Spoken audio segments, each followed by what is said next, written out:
Rosa Parks, the most iconic woman in the civil rights movement and the most profound civil rights activist of the 1950s. She was an African American and a dedicated Christian who spent her early adult life in Montgomery, Alabama, and her later years in Detroit, Michigan. Rosa worked as a seamstress for most of her life. However, her and her husband Raymond struggled financially for their whole lives. She was a shy and quiet lady who hardly said a bad word about anyone. Rosa was an average black in the South. Whites had more rights than she did. Rosa believed in equality and disliked how whites had more rights than blacks, yet no one expected her to stand up for what she believed in the manner that she did.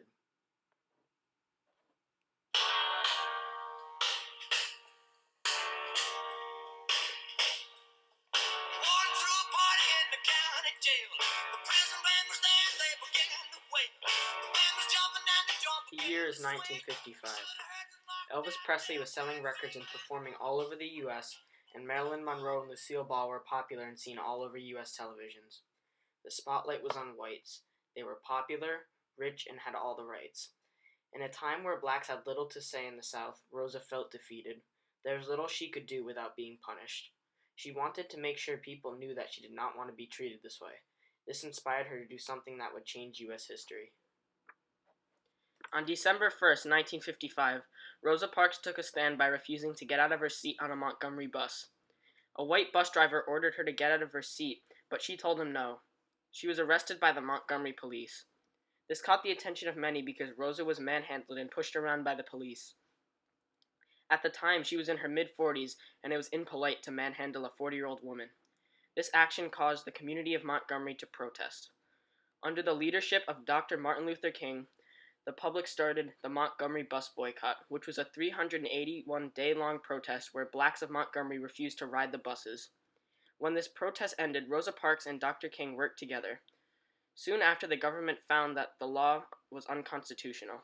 Blacks were no longer forced to give up their seats. Her act of disobedience influenced many more civil rights protests to come. Soon after the Montgomery bus boycott was over, there were few people in the world that did not know the story of Rosa Parks. When she was arrested in 1955, it caught the attention of the world. Take Claudette Colvin as an example. She was a black 15-year-old who refused to stand up when she was told to, and a few months before Parks did, on a Montgomery bus. However, due to her young age, no action was ever taken, and she was simply arrested. Yet due to Rosa Parks' quiet nature, her story spread worldwide. After the boycott was over and long past, Parks, King, and E.D. Nixon continued fighting for rights.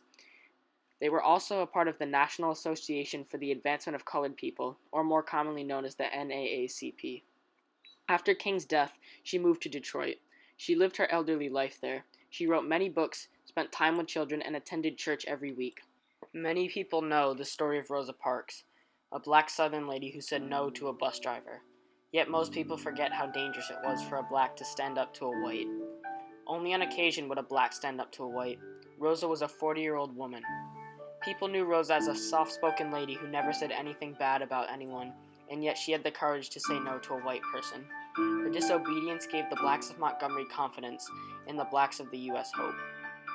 With one word, Rosa Parks was able to turn the city of Montgomery upside down. She became a U.S. icon and a role model to many. She was considered an angel to blacks and a devil to whites. She inspired many blacks to stand up for themselves. Her polite nature and her joyful personality attracted fans across the world.